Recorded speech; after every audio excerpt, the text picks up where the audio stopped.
아니 오늘은 주일날도 아니고 금요 철야도 아니고 또 수요일 밤 예배도 아니고 이렇게 화창한 가을날에 뭐 이렇게 할 일들이 없어서 이 교회로 오셨습니까?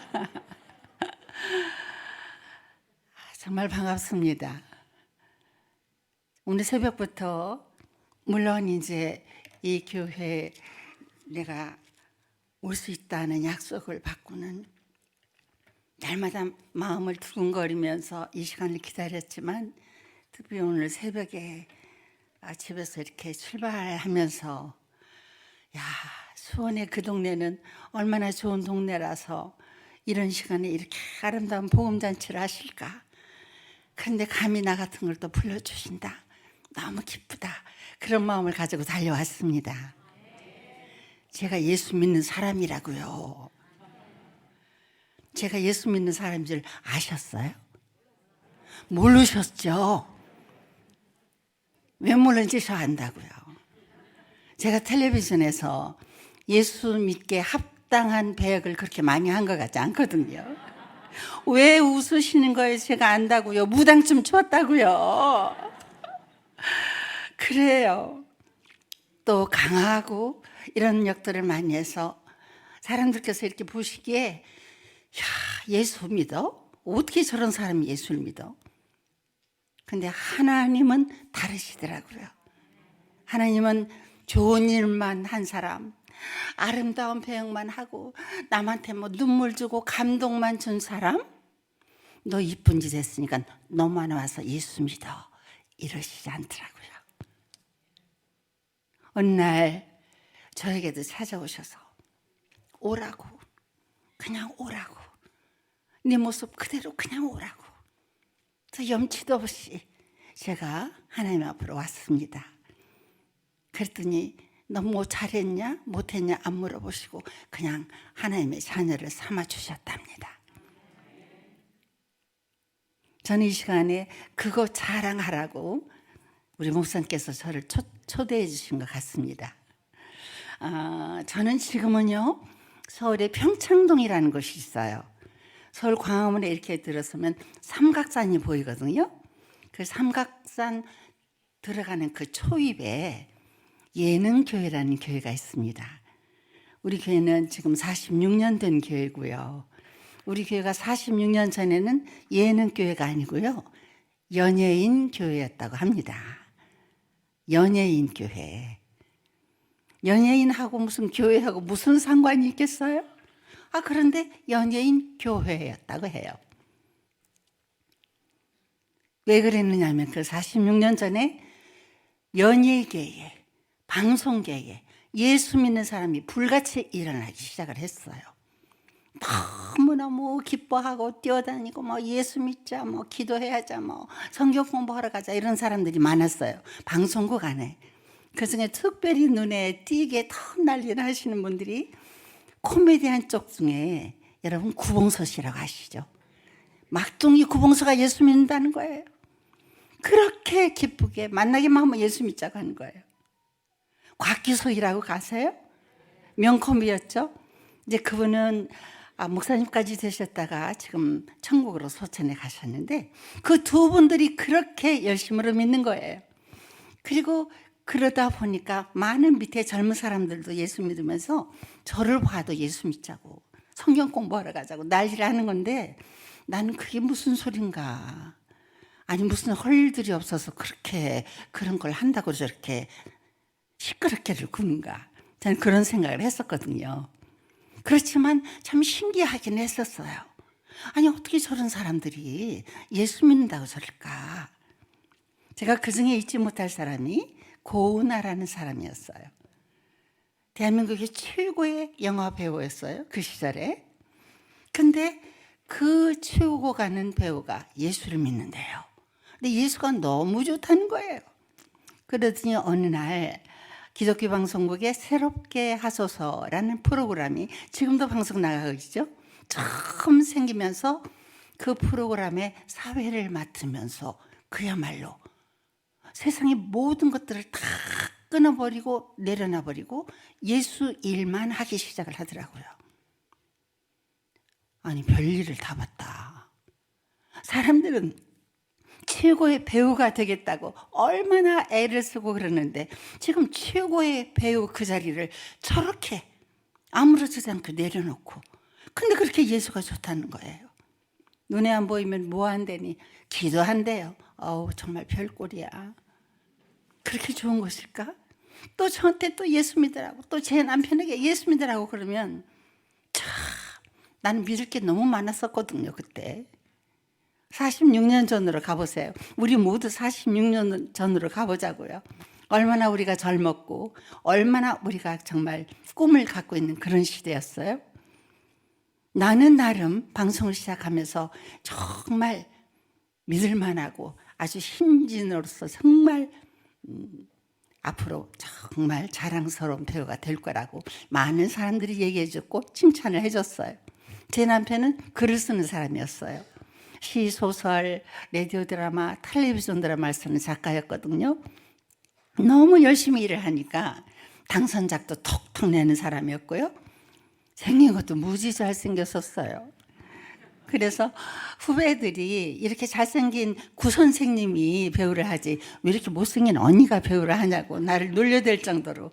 그래서 저는 너무너무 자랑스러웠어요. 그리고 부잣집 아들이었어요.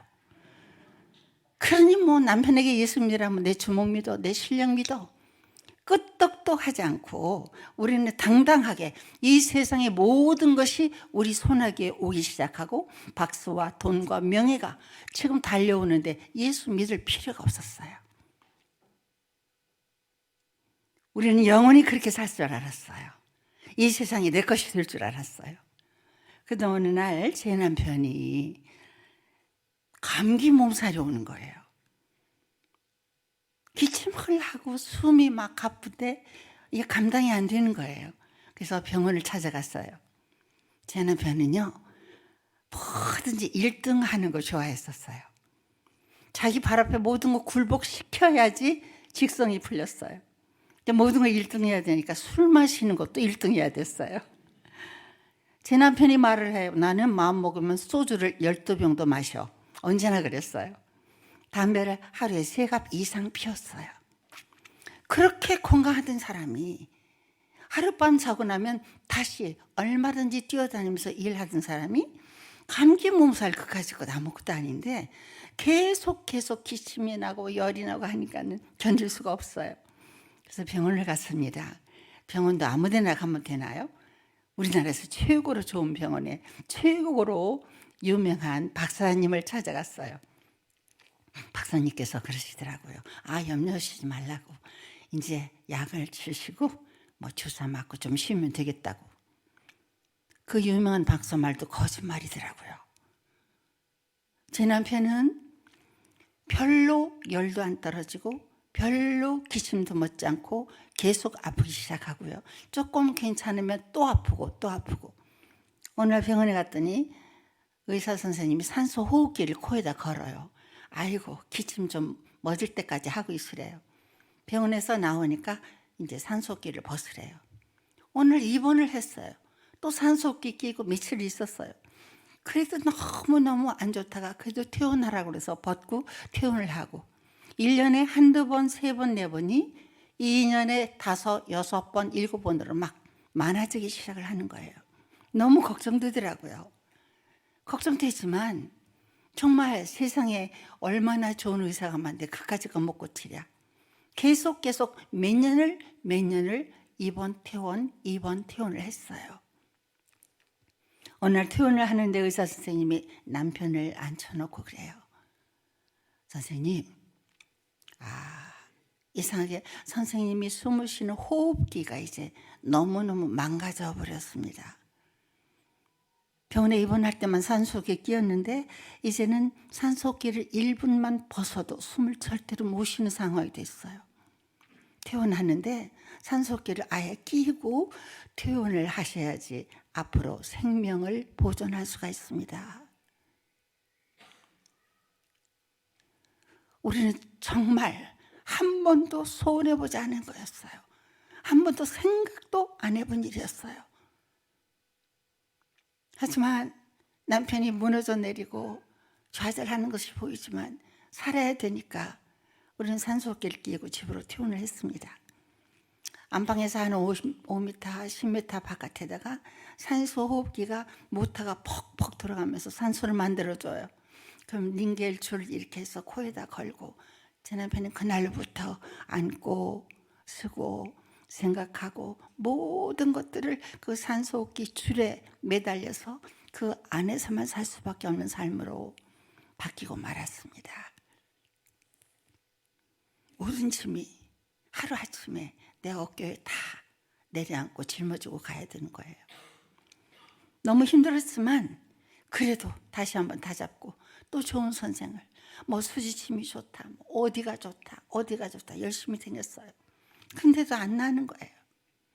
여러분, 지금은 우리가 의료보험 혜택도 있고 참 좋아요. 근데 그때만 해도 우리 배우라든가 작가들한테는 의료보험 혜택이 안 됐었어요.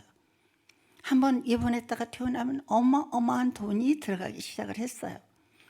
그렇게 몇 년을 지나다 보니까 그렇게 많다고 떵떵거리던 물질이 집도 없어져 버리고 저금 통장도 바닥에 나고 부잣집 아들 시골의 땅덩어리가 돈도 아니더라고요. 이제 어느 날부터 막 마이너스와 허덕이기 시작을 하는데 그래도 표를 안 내고 남편이 좌절할까 봐 표 안 내고 열심으로 섬기고 있었어요. 제가 딸 둘을 낳고 살고 있었어요. 딸 둘도 정말 대한민국에서 제일 좋은 학교를 보내기 시작했어요. 1등 가는 거 좋아하니까. 근데 아빠가 그렇게 많이 편찮으시고 어려워지니까 아이들이 잘못될까 봐 제가 굉장히 마음이 나빴었어요. 근데 두 아이들이 내가 돈 벌러 나가고 방송으로 나가도 학교에서 빨리 끝나고 와서 아빠를 그렇게 잘 섬겼어요. 어느 날 제가 방송에서 돌아오니까 남편 방에서 두 아이들이 저를 불러요. 그 방에 들어갔더니 딸 둘이 아빠 양쪽에 서더니 밑에서 주사기를 하나씩 끌어올리더니요. 내가 보는 앞에서 주사를 놓기 시작해요. 내가 너무 놀라서 난 내가 주사 맞는 것도 어려운데 이게 무슨 일이냐고 그랬더니 아빠가 방학 동안에 집에 있는데 숨이 넘어가려고 그러면 집에 가까운 의사를 왕진 오시게 했대요. 의사들이 오시면서 내가 도착하기 전에 아빠가 숨이 넘어가면 큰일 나니까 방학 동안에 주사 넣는 법을 좀 배워라. 얼마나 열심히 배웠는지 이제 주사를 너무 잘 놓는 거예요. 남편과 아이들 둘이 나를 감동도 시키고 기뻐하게 해주기 위해서 제 앞에서 주사를 놓는 것이었어요. 제가 기억하고 있어요. 그때 큰딸이 중3이었어요. 작은딸이 중학교 1학년이었어요. 하지만 내가 이것들을 의지하고 살아야지 어쩔 수가 없어서 그렇게 생활을 하고 있는데 정말 어렵게 시작하고 근데 김병희 효자 없단 말이 얼마나 맞는지 그렇게 술 때로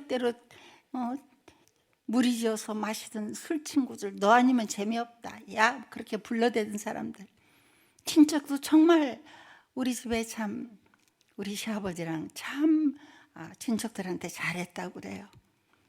그래서 어떤 때는 어떤 분이 결혼하면 집도 사주고 그랬대요.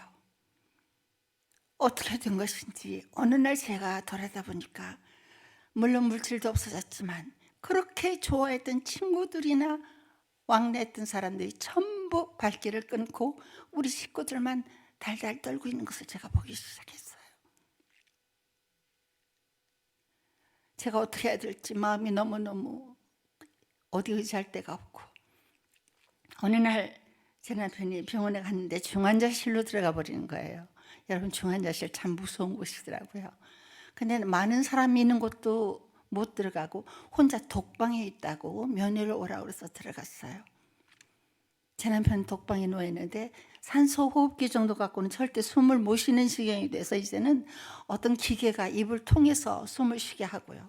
그 끝에 큰 기계에다 연결해서 기계가 푸푸 하고 숨을 대신 쉬어주고 있는 것이에요. 산소 나가지 말라고 입을 꽁꽁 틀어막고요. 양쪽 코에 대롱이 들어가 있고요. 오른손에 닌겔, 왼손에 피검사가 막 돌아가고 있고 누워있는데 아마 제 남편이 생명의 경각에 달려있는 것 같아요. 사람의 숨이 끊어지면 삐 하고 알리는 심전도라는 것이 있대요. 심장 맥박에 주렁주렁 누워있는데 줄이 몇 개가 얽혀있는지 모르는데 눈을 부릅뜨고 저를 바라보면서 눈 하나로 살고 싶다고 저한테 막 눈으로 얘기를 하는 거예요. 물론 내가 산소호흡기를 안 껴봐서 얼마나 힘이 드는지 모르지만 그래도 저도 나름 남편을 살리기 위해서 온갖 것을 다 했잖아요. 주 타는 그 병원, 뭐 주 타는 침술, 뭐 중국 대치, 뭐 할 것 없이 뿐만이 아니라 그 약도 먹어야 되지만 너무 오랫동안 그렇게 기침을 하고 하니까 이제 사람이 뼈와 가죽만 남는 거예요. 보약도 해야 된다고 그러니까 염소가 좋다고 해서 해도 안 돼. 개가 좋다고 그래요. 몇 근씩 사대야 된다니까 어떤 때는 제가 다급해서 개를 한 마리씩 사다가 걸어놓고 수없이 공개를 한 적도 있었어요. 그래도 안 되니까 어떤 분이 뱀이 좋다고 그래요. 너무 비싸요. 무서워요. 하지만 돈이 되면 그 무서운 집에서 앉아 있으면 돈만큼 뱀을 이렇게 다려서 주면 냉장고에다 내놓고 한 개씩 복용도 했고요. 해도 남편은 좋아질 기색이 없었어요. 어떤 분이 그러더라고요. 6.25 사변을 지났는데 다 죽어가는 사람이 있는데 사람이 아기 낳고 나온 다음에 나오는 사람의 태를 한 개만 구해서 먹였더니 글쎄 6.25 때 벌떡 일어나더래요. 그렇게 좋은 약이면 내가 그것을 공개해야 되는데 아무도 도울 사람이 없는 거예요. 제가 산부인과를 막 헤맸던 것 같아요. 의사 선생님도 막 이거는 법에 걸린다고 막 그러고 어떤 의사분이 제가 너무 불쌍했나 봐요. 바깥에서 기다리라고 그래요. 밖에서 기다렸더니 깡통에다 뭘 넣어주면서 빨리 집에 가라고. 이거 삶아서 오면 약이 안 되니까. 그리고 상하기 쉬우니까 빨리 가라고 그래서 허겁지겁 집에 와서 참기름에 이게 좋은 보약이라고 뭐 간에니 뭐니 급히 실험한 약을 많이 공개받은 남편은 좋다면 그냥 믿고 공개받는 거예요. 얼마나 정성껏 마지막 한 잔까지 공개를 했음에도 남편을 못 일으켰는데 지금 남편이 살고 싶다는 거예요. 정말 하늘이 무너진다는 것을 제가 그때 느꼈고요. 내 몸 하나 어디 가는 곳 쓸 수 없이 어떤 코너로만 막 몰려가는데 아무 정신이 없고 의지할 데 없는데 갑자기요 제 머리에 지진같이 막 딱 생각이 나는 거예요. 그건 다름이 아니라 남편이 너무 아프고 제가 너무 불쌍하니까 우리 집에 사람 발길이 끊어질 때 한두 명씩 와서 놀다도 가고 기도도 해주고 갔어요. 근데 그분들이 이렇게 돌아간 다음에 바라보니까 옛날에 우리한테 예수 믿으라고 열심으로 했던 사람들이었어요. 아무 생각이 안 나는데 교회가 생각이 나는 거예요. 우리 집에 왔다 갔다 때는 친구들이 생각이 나는 거예요. 밖에 나가서 무턱대고 전화를 했어요.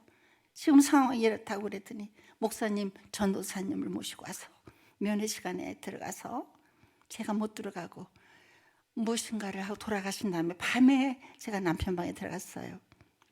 웬일인지 남편은 눈에 눈물이 고여 있고요.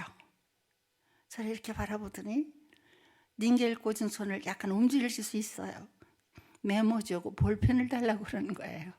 제가 갖다가 쥐어줬더니 몇 자를 쓰는데 뭐라고 쓰냐면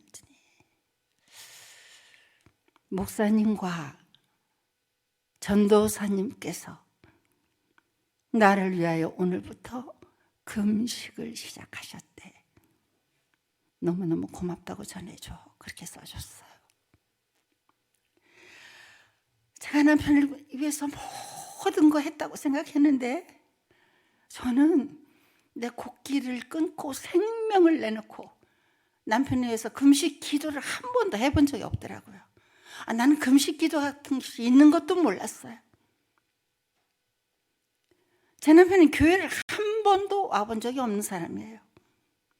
헌금, 일원도 해본 적이 없다니까요.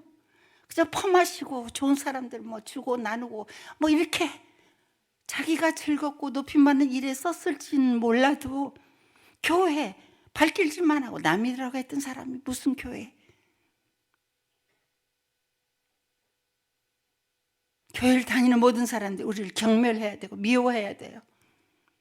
그분들이 무슨 일인지 모르는데 그분들이 특히 주의 종들께서 오셔서 우리 주님이가 다 나서 뭐 교회 와서 뭐 좋은 일 할 사람도 못 돼요.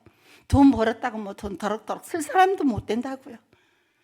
지금 줄이 하나가 겨우 매달려서 주렁주렁 매달려서 언제 끊기면 그냥 죽을 수밖에 없는, 세상에서는 아무런 존재 가치도 없는 그 생명 하나를 위해서 주의 종들이 오셔서 금식으로 기도하신다고. 또 다음 면회 시간에 오셔서 귀는 뚫혀서 들을 수 있는 남편에게 선생님에게 정말 중요한 것이 있는데 그것을 놓치시면 안 된다고. 지금 선생님처럼 모든 걸 이루고 모든 존귀를 받고 다 했지만도 또 정말 누구도 따낼 수 없는 걸 갖고 있어서 존경을 받지만도 인생이라는 게 한 번 죽는 것이 정한치지 아닙니까? 정한이 치지. 뭐 사람이 뭐 영원히 살 수는 없잖아요. 그 죽지. 그런데요, 사람이 죽으면 다시 어느 고기를 넘어서 영원히 사는 길이 있답니다. 이게 무슨 소리야? 죽으면 끝나지 무슨 영원히 살고 어디를 넘어간단 말이야. 아니, 죽음의 고비를 넘어가면은 거기에 두 갈래 길이 있다는 거예요. 끝나버리는 것은 무슨 또 두 갈래 길이나 있다냐. 한 갈래 길은 선생님처럼 모든 걸 다 누리고 다 했다고 할지라도 그 속에 알게 모르게 지은 죄가 있는데 그 죄를 예수님 이름으로 용서받고 그 문턱을 넘어간 사람과 용서받지 못하고 그냥 넘어가는 사람, 두 가지 삶이 있대요. 지금 선생님은 어디에 놓여 계신가요? 아직도 내 모든 의에 사로잡혀 있고 아직도 내 마음대로라고 생각하지만 선생님도 그 문턱을 넘어가시게 되는데 지금 너무 좋은 기회고 우리를 만나게 해주셨으니 꼭 들어주시라고. 이제 선생님의 삶이 언제인지 모르지만 지금이라도 선생님 마음속에 있는 모든 죄와 허물과 잘못된 것들을 드러내셔서 우리와 함께 하나님 앞에 다 용서받고 그 죽음의 길을 넘어가면 한 군데 천국이라는 곳에 갈 수 있다는 거예요. 천국? 들어봤어.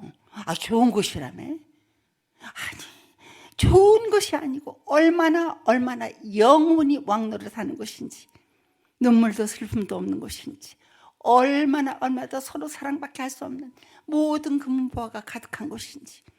또 한 곳이 있대요. 지금 선생님 이 몸 이대로 그냥 돌아가시게 되면 큰일 나요. 주 용서함을 받지 않고 그 죽음의 고개를 넘어버리면 한 곳 갈 곳이 있답니다. 지옥이라고 한답니다. 지옥? 들어봤어. 뭐 나쁜 곳이라며. 아니, 나쁜 곳이 아니라니까요. 나쁜 곳 정도가 아니에요. 불이 지글지글 탄 곳에 던져진다니까요. 불못에. 그럼 잘 됐네. 거기 불못에 던져서 그냥 죽으면 되잖아. 아니, 죽지도 살지도 않고 영원히 그 영벌에 처하는 것이 지옥이래요. 그렇게 무서운 곳이야. 들어봤어야 말이지. 그렇게 성경 공부하러 가자고, 그렇게 예수 믿자고, 그렇게 가서 기도하자고 많은 사람이 끌고 당기고 했지만 너무 오만하고 잘난 사람이 거길 왜 가? 한 번이라도 가서 주의 말씀을 들었다면, 한 번이라도 가서 죄가 무엇인지 깨달을 수만 있었다면, 제 남편이 지금 이런 막다른 골목에서 방황하지도 않아도 되는데, 우리 아버지 하나님께서는 너무 고맙고 감사하게 그렇게 잘나고 똑똑한 오만한 제 남편의 마음을 두드리기 시작했고, 목사님, 전도사님, 예수 믿는 사람들의 말씀을 사람의 말로 듣지 않고 하나님의 음성으로 듣게 아버지께서 제 남편을 만져주시고 열어주셔서 제 남편은 드디어 그 무서운 곳에 누워서 마음을 활짝 열고 내가 잘못 살아오고 내가 몰랐던 것을 알게 된 거, 이제 내가 용서함 받고 천국을 가겠다고 결단할 수 있도록 우리 아버지 하나님께서 제 남편 마음을 만져주셨습니다. 그래서 제 남편은 너무너무도 귀하고 너무너무 힘들고 막다른 골목에서 우리 하나님을 믿고 천국을 하염없이 소망하는 사람으로 바꿔주시기 시작을 했습니다. 하나님께서 중환자실에서 나오게 하고 다시 입원실로 왔습니다. 제 남편이요, 변하기 시작을 하는데요, 그렇게 자기 발 앞에 모든 거 무릎 꿇게 해야 되는 사람이 그러는 거예요. 여보, 나는 좀 엑스레이 찍을 때 이상한 생각을 하게 되네. 내가 옛날에는 엑스레이 찍을 때 내 병이 언제 낫지만 생각했는데 엑스레이가 내 가슴을 확 누르고 찍으면 엑스레이가 내 병 상태를 찍는 게 아니라 내 가슴판 속에 숨어있는 시커멓고 더러운 죄가 얼마나 까만지 달마다 엑스레이가 내 가슴판에 죄를 박아내고 있는 착각이 든다고 죄를 토해놓기 시작했습니다. 막 78kg 어마어마하게 나가던 사람이 이제 뼈와 가슴만 남았잖아요. 간호원들이 가끔 몸무게를 재러 와요. 아우, 이거 이제 30 몇 킬로밖에 못 나가. 제 남편이 그래요. 여보게, 난 요새 몸무게 잴 때 내 몸무게를 재는 것 같지가 않고 내가 아무것도 모르고 나 잘난 줄 알고 살아왔을 때 지어왔던 온통 평생 동안 잘못했던 그 모든 죄의 중량이 얼마나 나가는지 날마다 하나님 앞에서 나는 내 죄의 중량만 달아모이는 착각이 든다네 라고 할 수도 없는, 상상도 해보지 않은 너무나 기적 같은 새로운 사람으로 하나님께서 제 남편을 매일매일 빚어가지기 시작했습니다. 우리 주님을 모신 곳이 초막이나 궁궐이나 하늘나라라고 찬상고 속에 있더라고요. 제 남편 병이 나은 것도 아니에요. 아직 태어난 것도 아니에요. 정말 병이 더 나빠지고 있을 수도 있지요. 하지만 제 남편의 그 예수님이 마음속에 심기어지고 영접되고 이제 천국 갈 확신이 서고 나니 제 남편은 날마다 죄를 토해놓고 하나님 나라 갈 준비를 하는 너무너무 아름다운 사람으로 바뀌기 시작을 했습니다. 저 날마다 그 남편을 바라면서 제가 또 은혜 받고, 아니 이렇게 사람을 변화시키는 것은 세상에도, 우리 집에는 돈도 아니고 명예도 아니고 잘난 것도 아니었었는데 사람이 변화가 안 됐었거든요. 그런데 이렇게도 180도로 변화시키는 건, 그 힘은 오로지 죄사함 받은 하나님의 은혜, 거저 주신 구원밖에 없다고 저는 날마다 깨닫기 시작을 했습니다. 너무 고맙고 감사하게 제 남편은 날마다 평강을 누리며 어느 날 드디어 이제 천국 갈 때가 됐는지 집으로 퇴원해야 됐고요.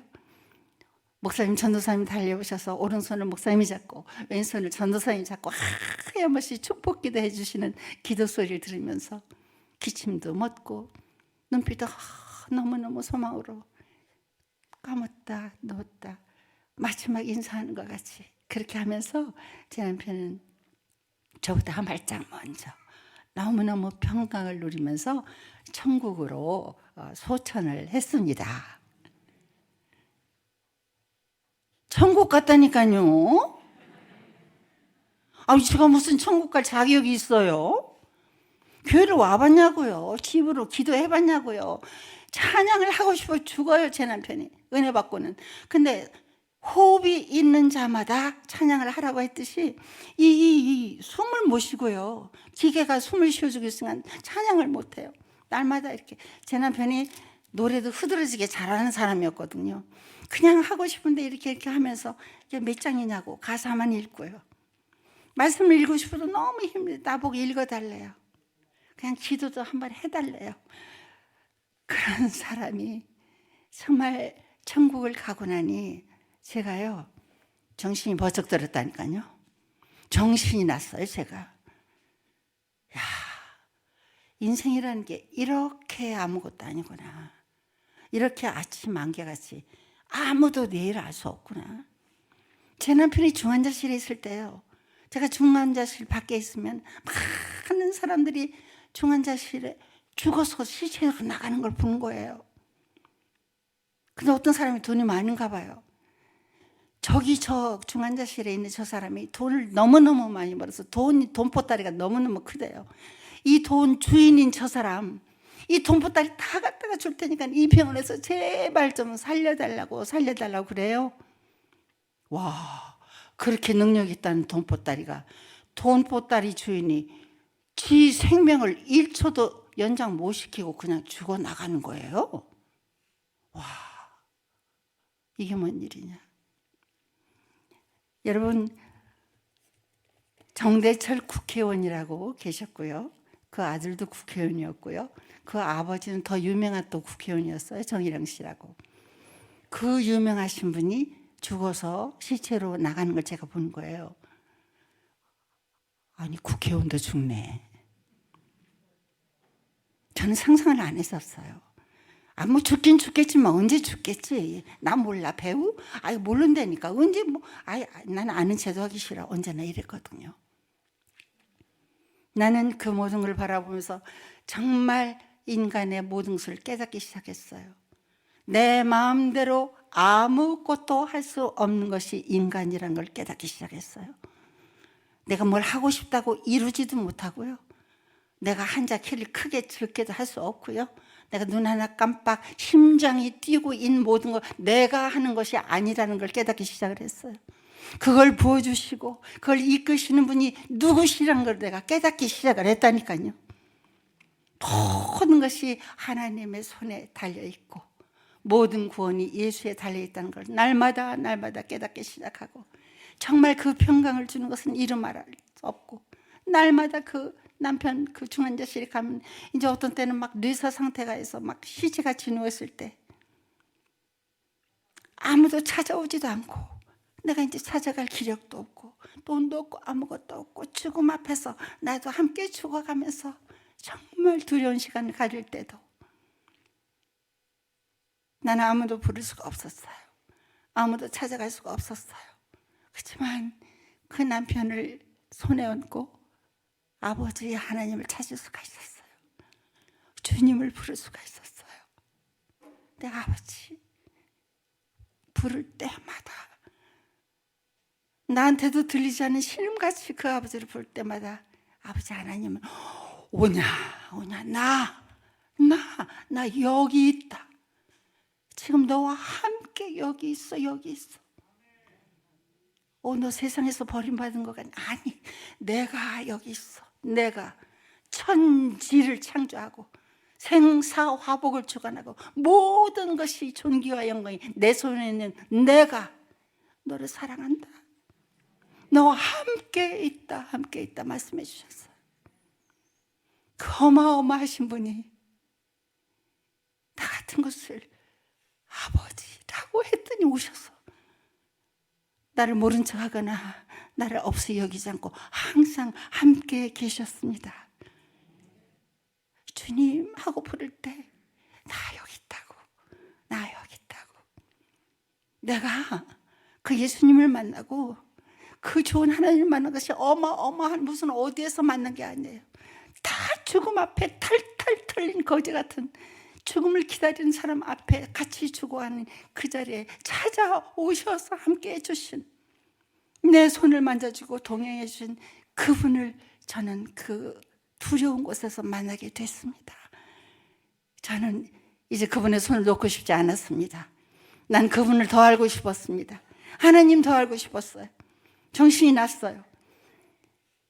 예수님, 하나님, 성령님 가르쳐주고 나한테 확연하게 이끌어주는 교회밖에 없더라고요. 날마다 교회 가고 싶고 언제나 교회 안에 살고 싶고 여기서 말씀 듣고 찬양 듣고 기도 듣고 얼마나 좋은지 어떤 데는 정말 기도하고 싶어서 눈물이 나오면 휴지로도 닦았다가 손수건으로도 닦았다가 아 이거 갖고는 안 돼. 어떤 애는 제일 편한 옷 입고요. 세수수건 하나 들고 교회 바닥에 와서 막 뒹굴고 울고 찬양하고 기도하고 하면서 내 모든 걸 다 털어놓고 그야말로 새틀같이 마음이 이렇게 시원해질 때 그 수건 들고 신나게 노래하면서 찬양하면서 집에 갈 수 있도록 날마다 도와주셨어요. 말씀이 옛날엔 시커먼 글자였거든요. 이거를 뭐 때문에 읽으라는 거야. 나는 정말 어려워 죽겠네. 날마다 그랬거든요. 어느 날 정말 하나님께서 문을 열어주셔서 말씀만 들으면 아이고 구원의 말씀이 다 여기가 있고 권면의 말씀이 다 여기가 있고 사랑의 말씀이 다 여기가 있고 모든 좋은 것은 다 들어있는 게 하나님의 말씀이 여기 성경책에 있더라고요.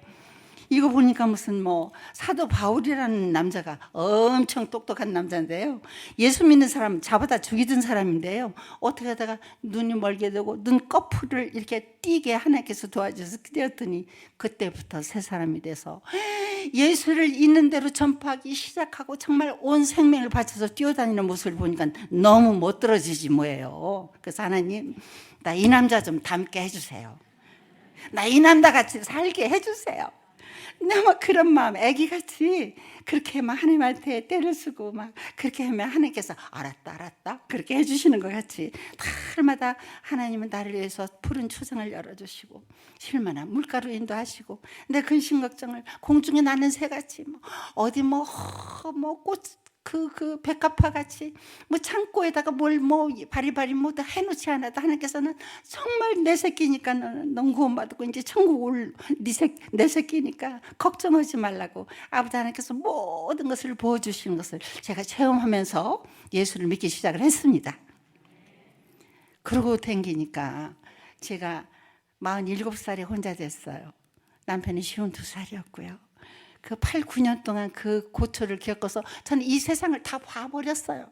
이 세상은 별것도 아니고요. 다 give and take이고 이렇게 한없이 무조건적으로 구원해주고 천국을 주는 건 하나님밖에 없다니까요. 이 세상은 다 무엇인가가 다 바라고 다 금방 돌아서는 걸 제가 8, 9년에 다 봐버렸잖아요. 내가 너무너무 애기같이 예수 믿으니까 목사님이 너무 이쁜가 봐요. 내가 막 이쁜가 봐요. 47살이나 됐는데도 막 뛰고 막 찬양하고 막 호흡이 있는 자마다 주여를 찬양을 했죠. 막 너무 찬양이 좋아요. 저도 이제 방송 끝나고 이제 끝나고 나면 우리가 이제 쫑파티라고 막 이런 데 가면 막 밥 먹고 막 이렇게 막 술도 마시고 막 노래도 막 한 자락 하고 그랬거든요. 저도 한 자락 꽤나 했었어요. 그러니까 막 너무 막 찬양이 좋아요. 성가대 찬양을 보면 막 너무너무 나도 찬양 드리고 싶어서 너무 좋다 은혜를 받는데 어느 날 찬양대 지휘자가요 저한테 와가지고 저 찬양대 와서 같이 찬양을 하면 어떨까요? 그러는 거예요. 내 속을 어떻게 들여다봤지? 나는 생각밖에 한 것이 없는데 하나님께서 다 보시고 응답을 생각밖에 안 했는데 응답하시는 나의 하나님이시지 뭐예요. 그런데 목사님께서 그 구역 예배라고 있는데 한번 가보라고 그래요. 거기가 어딘데요? 가봤더니 뭐 할머니부터 아기까지 막 앉아가지고 한 구역 식구들이 막 이거 완전히 얘가 천국이에요. 어머 너무너무 좋다 너무 좋다. 그랬더니 또 저보고 저 여전도회라는 데인데 한번 가보라. 여전도회가 어디예요? 나 한번 가봤어요. 갔더니 나보다 더 잘나고 똑똑한 놈들이 언제부터 그렇게 예수를 잘 믿었대. 내가 배 아파 죽겠네 정말. 너무너무 아름답게 거기서 기도 제목을 내먹고 막 그러는데 어떤 사람이 기도 제목 내놓으라고 그러니까 저는요 너무너무 아기를 갖고 싶은데 아기를 못 낳아서요. 근데 알고 보니까 외국에서 무슨 쭉 돌아다니면서 무슨 우리나라 대표를 하는 그런 사람들 있잖아요. 그런 사람이었대요. 내가 보기엔 너무 부러울 게 없었는데 저 사람이 무슨 부러움인데 아기를 못 낳는다냐. 그냥 아주 우리 구역장서부터 우리가 얼마나 기도를 했겠어요. 어느 날 아기를 가졌지 뭐예요. 여러분 우리 교회 이영식 씨라고 있어요. 코미디언 뽀시기. 이영식 씨가 우리 지금 안수 집사인데요. 그 집도 아기가 없었어요. 자동차를 너무 좋아해서 있는 없는 자동차를 몇 대씩 갖고 있는데 이제 어떻게 해서 우리 교회를 왔는데 깊이 오기 전에 이제 엘리베이터를 타고 아파트에 있는데 그 위에 누가 살았냐면 최민수 배우 있죠. 그 어머니 아시나요? 강효실 권사님이시라고. 그분이 같이 살고 그 밑에 이용식 씨가 살았는데 엘리베이터 때 타면 애기 막 그러니까 우리 권사님이 야 우리 40일만 한번 기도회를 해볼까? 그랬대요. 그러니까 그럼 그러자고 순종을 해가지고요. 40일 동안 새벽 기도를 둘이 같이 가서 했는데 40일 새벽 기도 끝나고 아기를 가졌지 뭐예요. 지금 대학교도 졸업하고 첼리스트예요. 딸이 너무너무 예뻐요. 하나님이 그렇게 뭘 응답하는 걸 제 눈에 다 보이게 해주시는 거예요. 그러더니 목사님께서 저보고요. 구역장을 좀 한번 맡으래요. 어머 나 같은 걸 어떻게 해. 나는 그런 거 해본 적이 없는데 막 너무너무 벌벌 떨리고 제가 어떻게 해요. 아니 할 수 있다고 막 하래요. 그래요 그러면 어떻게 하죠. 그랬더니 제가 평창동이라고 그랬죠. 우리 교회가 평창동 그 위에는 너무너무 큰 집들이 많고요. 뭐 성곽 같은 집에서 사는 사람들이 많아요. 근데 저를 보고요. 그 위에 성곽 같은 그 동네 구역을 좀 맡으래요.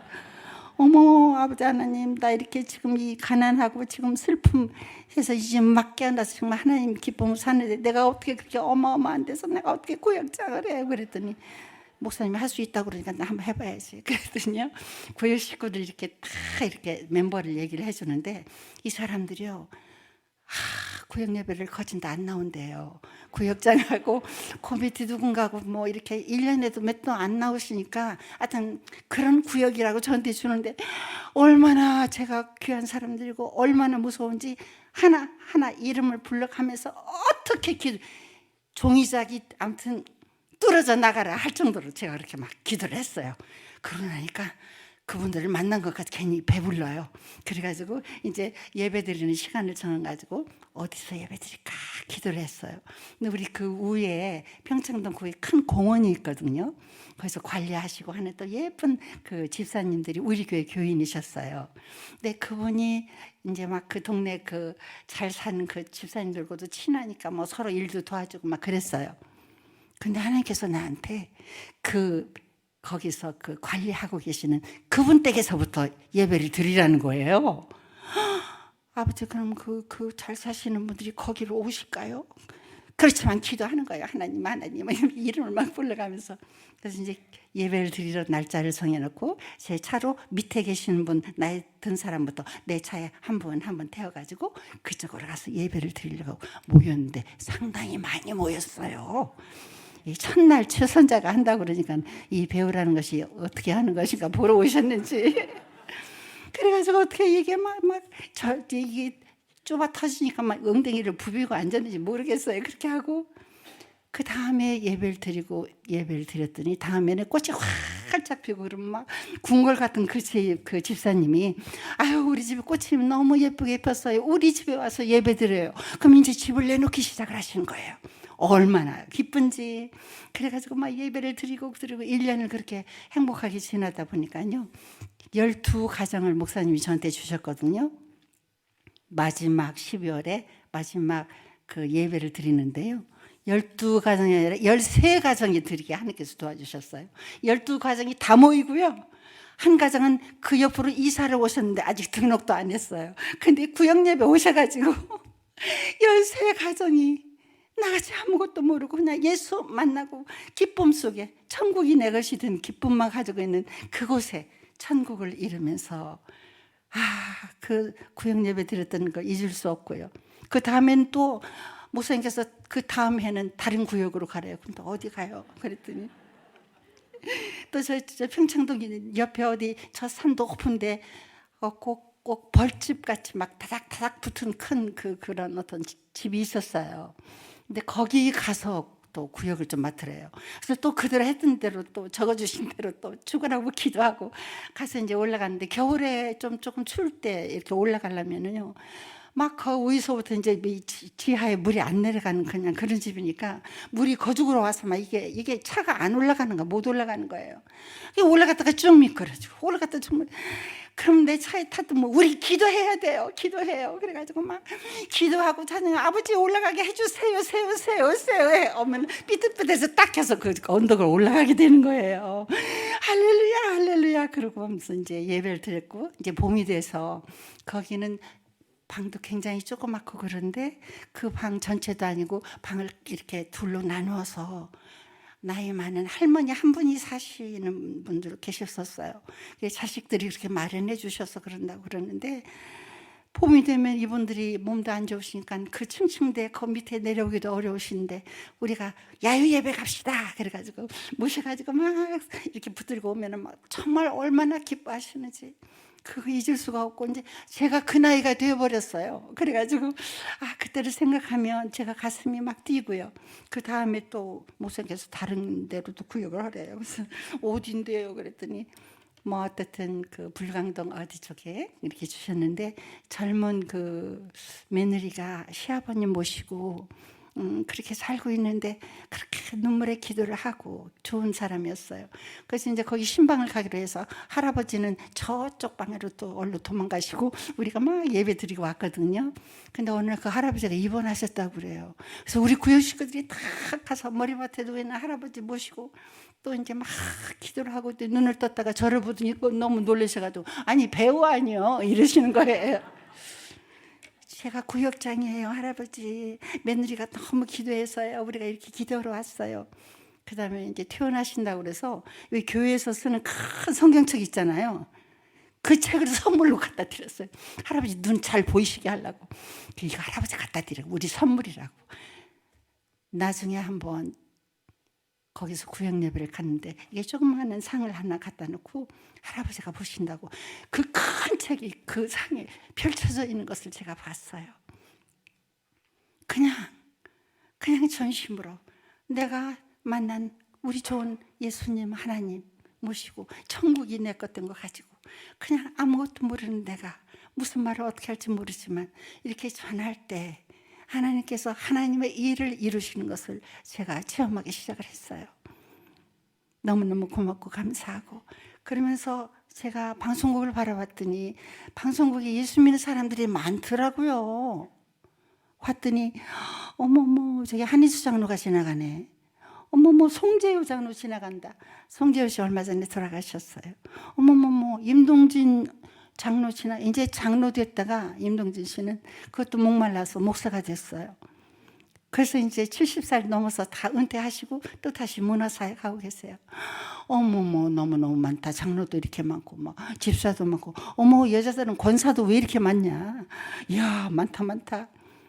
정영숙 씨 아시죠? 정영숙 씨 아시죠? 강도사예요. 이제 안수만 받으면 목사인데 안수를 잘 안 받네요. 아직 두려운지. 그래도 참 말씀대장 기도대장이에요. 여러분이 사랑하는 김혜자 씨 아시죠? 권사여요. 얼마나 하나님을 사랑하는지 몰라요. 정말 자기는 하나님이 너무너무 좋대요. 그리고 그렇게 평강을 누리고 살고 있어요. 하나님께서 대한민국의 연예의 계를 통하여서 예수 믿는 사람들을 막 불러내서 예수님을 이렇게 증거할 수 있도록 복을 주셨다는 생각이 든답니다. 전 그래서 우리 예수 믿는 것들하고 만나가서 우리 막 기도도 하고 막 하지만 우리 땅끝까지 보내달라고 기도도 하고 또 하나님께서 막 찬양하는 사람, 춤추는 사람, 막 가수, 뭐 뮤지컬 배우 할 것 없이 굉장히 많아요. 그래서 그 사람들 다 모여가지고 천지 창조에서부터 예수가 부활해서 승천하는 것까지 해서 뮤지컬을 만들었어요. 그래서 이 작품을 가지고 어떻게 해야 될까? 어떻게 국립극장 세종문화회관에서 다 공연하고 너무너무 기뻐해요. 정말 예를 들자면 이제 임동진 목사님이 목사 되시기 전이었었어요. 한 15년 동안을 모세 역할을 하셨어요. 또 윤복희 권사님은 언제나 예수님께 이렇게 옥합을 깨뜨려서 머리로 예수 발을 씻는 것을 그렇게 좋아하세요. 그 배역을 그렇게 좋아하세요. 우리 정영숙은 우리는 아기를 낳은 젊은 마리아와 이제 십자가에 있는 그 33년 지난 마리아와 둘을 세우는데 그 십자가 앞에 마리아 역을 우리 정영숙 권사가 쭉 하고 있었고요. 저는 예수님 옷자락만 이렇게 만졌는데 나음을 입은 혈류증 여인을 하고 이렇게 하면서 하나님 우리 이걸 땅끝까지 좀 보내주세요. 그랬어요. 그랬더니 하나님께서 정말 기뻐하시면서, 근데 제가 기도를 어떻게 했냐면 바보같이 하나님 우리 땅끝을 보내주는데요, 우리가 섬나라 아니에요. 삼면이 바다 아니에요. 바다 한 개만 건너면 5대장 6대주 다 주실 것이죠. 땅끝 주실 것이죠. 그러니까 우리 이 작품을요, 제주도 좀 보내주세요. 아니 현해탄 건너서 일본이라도 보내달라고 했으면 얼마나 좋았겠어요. 근데 그렇게 제가 어렸어요. 그랬더니 하나님께서 정말 제주도를 보내주셔서 제주도 그때 통합측 총회 할 때 우리 작품 할 수 있도록, 그 다음에 땅끝 정말 문을 열고 여러 군데 세계 만방을 예수 이름으로 막 7,000명, 4,000명 어마어마한, 미국에 진짜 생각도 못하는 곳에 가서 하나님 이거 주세요. 여기서 예수가 부활 승천할 거예요. 아버지 주실 것이죠. 꼭 주세요. 그럼 꼭 거기서 공연할 수 있게 도와주세요. 막 7천석, 9천석 가면요, 거기 총영사나 뭐 지사들 이런 분들이 그래요. 아니 대한민국 사람은 거기 한 번도 채워본 적이 없어요. 아니요, 우리는 예수 이름으로 다 채울 수 있어요. 뭐 애기같이 막 그러는 거예요. 근데 입에 선포해서 예수 얘기를 그날 때마다 하나님은 다 들으시고, 생각만 해도 응답하시는 하나님이 그렇게 담대하게 선포하는데 응답을 안 하셔요? 응답하시더라고요. 정말 고맙죠. 어느 날 이제 예수 역할을 했던 사람이 IMF 지나고 나니까 찾아와서, 권사님 저는 이제 예수님 하기에는 배도 좀 나왔고 나이가 좀 들어서요, 저 예수 역할을 못하겠으니까 딴 사람 시키세요. 그래요. 큰일 났다. 굉장히 유명한 뮤지컬 배우인데요. 어떻게 하나. 근데 그때 마침 임동진 목사님은 교회를 개척해서 나가신다고 그러고 이제 공연을 못 하신다고 그러고 너무 걱정해서 우리 단원 한 30명 모여서 막 기도했어요. 어떻게 하나. 하나님께서 저한테 누구 한 사람을 가르쳐 주더라고요. 하나님 젊은 예쁜 남자 좀 보내주세요. 예수. 아무나 예수 못하잖아요. 막 그랬더니 그 녀석 하고 가르쳐줘요. 그 녀석이 누구냐면요, 결혼식을 하는데 유명한 탤런트하고 하고 자기는 영화 배우고 탤런트고 굉장한 사람들이 둘이 결혼을 한대요. 근데 내가 결혼식에 못 갔어요. 갔다 오니 선물 교환 뭘 줬니? 예물. 그랬더니 예물 하나도 준 게 없어요. 그럼 뭘 줬는데? 근데 둘이서 성경책만 한 권씩 주고받았대. 그렇게 멋있는 애가 있어? 그렇게 이쁜 후배가 있어? 내가 그 후배한테 전화를 했어요. 하나님께서 하라고 그러니까. 이렇게 지저스라는 뮤지컬을 하는데 예수님을 이렇게 해달라고 그랬더니 아무 말도 안 하는 거예요. 떨려가지고 하나님 어떻게 해요? 그랬더니 기도해주면 할 수 있대요. 해주고 말고. 그래서 우리 단원들이 그때부터 기도 열심히 했더니 연습을 하러 왔는데요, 연습을 하러 오자마자 이 대본 앞에다가 예수님 사진 딱 붙이고요, 가슴에 딱 안고 다니면서 와. 그때부터 금식하기 시작한 거예요. 너무 기가 막혀라. 그리고 이제 막 채찍 맞고 쓰러지는 그 연습을 하면 그냥 꽈당 그냥 쓰러지는 척만 해도 돼요, 연습할 때는. 근데 진짜 넘어지면서 꽈당 그러는 거예요. 참 귀하다. 그래서 KBS 홀에서 3회 공연을 하면서, 그러고 나서 이제 미국 공연 쭉 가기로 했는데 그때까지 같이 가자 그랬더니 저는요 KBS 3회 공연밖에 안 돼요. 시간도 그렇고. 그거라도 그럼 잘하게 해달라고 공연을 했어요. 3회 공연을 채찍을 맞고 십자가를 치고 막 못 박혀요, 무대에서. 그래서 막 무대에서 부활해서 하늘로 막 승천해 올라가는 작품 3번 공연을 하고 나더니 저한테 와서, 스님 저도 땅 끝까지 갈게요. 그러는 거예요. 채찍 맞고 십자가에 3번 박히고 하늘로 3번 부활 승천을 하고 나더니 성령께서 그 마음을 터치를 했어요. 그래가지고 그때부터 이제 막 미국 샌프란시스코, 시카고 수없이 이렇게 이제 공연을 하게 되는데, 샌프란시스코에 가서 이제 공연을 하고 내 옆에서 밥을 먹는데 기자들이 와서 묻는 거예요. 그 주인공 이름을 내가 얘기 안 했죠. 그 배우 이름이 차인표예요. 너무 예쁜 차인표. 그 부인 신혜라 너무 예뻐요.